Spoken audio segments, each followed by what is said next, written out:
Since 1983, FAME has helped business and education work for Maine. Contact the authority, the Finance Authority of Maine. You're watching Mainebiz Sunday, Maine's business news source. Today is Rapid Fire Sunday, where we debate some of the current headlines and how they impact Maine's business community. With us we have Kit St. John, Executive Director of the Maine Center for Economic Policy, Peter DelGreco, Vice President of Operations at Maine Co, D'arcy Main-Boyington, Director of the Economic Development for the City of Brewer, and Peter Gore, Vice President of Governmental Affairs at the Maine State Chamber of Commerce. Welcome. Thank you all for being here. Thank you. Great. The legislative session is just finished a little while back, so we always have a sigh of relief there. And so we always have lots of things to talk about after that, among other things. So we're going to jump right in and see what we can cover. First one we want to talk about today, issue number one, is the legislative bond package. Good investment, or are we addicted to borrowing, is the way I'm going to frame that one. The compromise bond package came out to be $57.8 million, which was down from the $85 million in the governor's proposal. It includes $25 million for highway maintenance and construction statewide, $9 million for rail improvements in Lewiston, $6.5 million for deep water ship berth in Portland, $5 million for development of offshore wind, $5 million for new dental school and dental care programs in rural Maine, $7 million to preserve 240 miles of the Montreal, Maine and Atlantic Railway tracks in Aroostook County. So we want to start with that one. Let me start with a quote first. The Democratic State Senator Bill Diamond said, "Jobs creation is not a partisan issue. Both parties believe putting people to work is the highest priority of this legislature." But earlier in that debate, Josh Tardy, House Minority Leader, said, "Much has been said about the budget shortfalls that we have plagued Maine for years, but Maine residents have heard very little about the state's growing addiction to borrowing." So that kind of sets the stage for the differences in this. Peter Gore, I'm going to start with you. How are you going to be advising your members of the State Chamber to vote in June on this issue? Well, we supported the passage of a bond package. The size of the bond package we somewhat left to the legislature. Despite all the rancor around the final passage of the package itself, the reality is I think the majority of legislators from both sides of the aisle wanted to see a bond package passed. How about others? What do others feel about that? Is it a good thing going forward? And are you afraid of borrowing too much? Maine's record on bonding and debt is better than other states. We have been more judicious, more frugal about borrowing. Our amount of debt per capita is lower than the majority of other states. We pay our bonds back customarily. We do them for 10 years. Many other states do them for 20 years. So we've really used bonds judiciously. We were urging a larger package.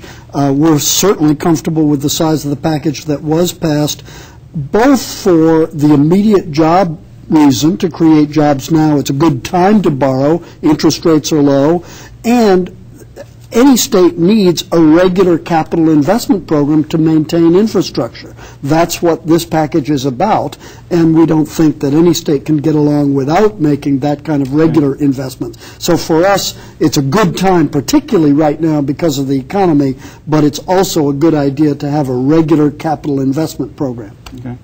D'arcy, from an economic development point of view, does it work? I think it does. I would have preferred to see the bond package a little bit larger. Okay. Actually, the $7 million that they're pulling out of reserves for the railroad, right. I would have preferred to see that actually in bond instead. I'm concerned by the effect that might have on the credit rating for the state. I'm concerned that maybe that wasn't the right answer there, but I think that the rest of the bond package is sound. Okay. I'd like to just look at it possibly from a little bit of a different angle.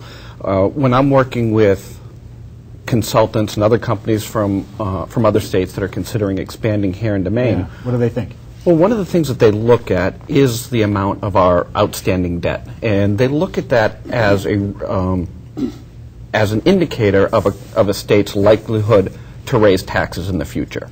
So when they see that number starts to grow and reach a certain level, they know that if they make an investment here in order to pay off that debt, in order to manage that debt service, that there's a possibility, possibly a likelihood, that taxes could go up if the economy doesn't recover the way people hope.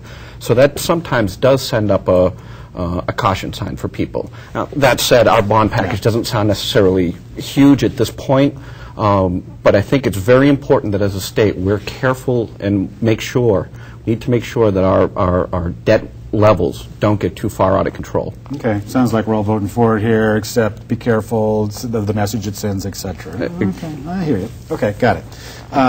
In that bond package, I want to talk specifically about the money that was put in for the Montreal, Maine and Atlantic Railway. As you know, they got $7 million to acquire roughly 240 miles of rail line. It's less than the $17 million that they wanted in the original request, and lawmakers plan to cover the remaining costs by pulling $7 million from the state's reserve, and then $3 million has been pledged by shippers that would be using that line. So, I guess my question there is this a good investment also, and will it create those jobs? When the proponents of the railroad plan have predicted that the loss of the freight rail to northern Maine would cause ripple effects throughout the state's economy and cause jobs lost throughout the entire state. So, D'arcy, I'm going to start with you, since that's your job is to create jobs in the Brewer area. Is this a good thing for us to do? Should we be taking on a business like this that private investors fear to tread? Well, I think the railroads are always a little different than other private business and have always had additional support in these types of ways. Obviously, this is critically important to Aroostook County, and I think it's really an Aroostook County issue more than it is for the rest of the state of Maine. It certainly could ripple through the economy, but I think the bigger danger is that without this rail line, it would really cripple all of Aroostook County. And as a state, I think we need to decide whether we're willing to let that happen. I personally wouldn't be willing to let that happen. Okay, so even though it may not be a direct and immediate impact in jobs and growth in the economy, in Brewer, for example, right, you see it as important. It may have some effects in Brewer, okay, but I think to the state it's still valuable because right, it really is, right, that county is so dependent on it. Okay, others? I fear that we asked the wrong question. This might help the railroad in its current situation, but when I read reports initially of why the Montreal, Maine and Atlantic Railroad was struggling, they said they didn't have enough business on the rail line. And I think the question should have been, how do we get more businesses on that rail line? What do we need to do to attract more companies to use that rail line? And I don't think that this bond package or this money going to it addresses that. Now, it addressed a completely different question. Mm-hmm.